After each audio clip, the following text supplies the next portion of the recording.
David Ganesan, நீங்க யூடியூப்ல எல்லாம் பார்த்து அவருடைய எழுப்புதல் மெசேஜ் அதிகம் இருக்கும். இந்த இயேசு விடுவிக்கிறார் வாலிபர் முகாம்களில் பிரசங்கிக்கக்கூடிய ஒரு மனிதர்.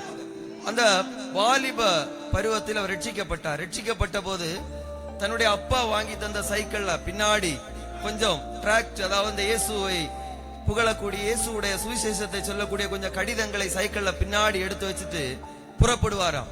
ஒரு நாளைக்கு அம்மா கோவத்துல சொன்னாங்க, இயேசுடைய சுவிசேஷத்தை சொல்ல போனா என்னுடைய கணவன் வாங்கி தந்த சைக்கிளை நீ தொடக்கூடாது என்று. அல்லேலூயா. கண்ணீரோடு அம்மா சொன்ன வார்த்தை, அந்த அதன் கடிதங்களை எல்லாம் எடுத்துட்டு நேரா சபைக்கு போனாரா. பூட்டப்பட்ட சபையை திறந்து அங்கு ஜெபிச்சாரா, கர்த்தாவே எனக்கு கார் தர வேண்டாம், பைக் தர வேண்டாம், ஒரு சைக்கிள் கண்டிப்பாக தர வேண்டும் என்று 2 மணி நேரம் அழுதாராம்.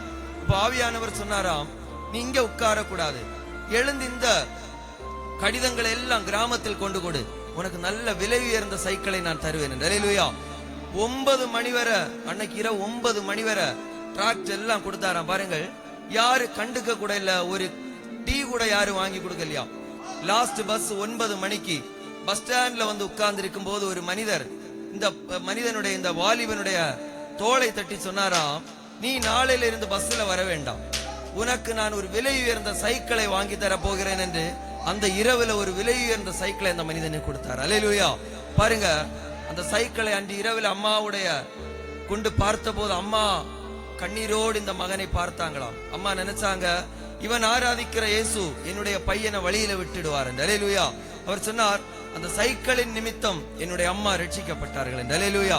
அந்த மனிதன் ஒருமுறை, இனி நான் ஊழியமே பண்ண மாட்டேன், காரணம் காலையில இருந்து போன 5 ரூபாய் கூட யாரு கொடுக்க மாட்டார்கள், ஒரு சாப்பாடு கூட.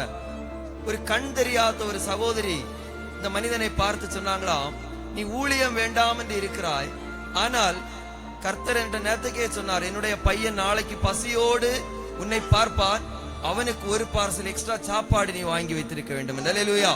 அதான் நம்ம பாடினோம், உம்மை நம்பும் மனிதர்கள் யாவருக்கும் உம்முடைய நன்மை மிகுந்திருக்கும். அல்லேலூயா. கர்த்தரை நம்புகிறவர்கள் நிச்சயமாக வெட்கப்பட்டு போவதே இல்லை.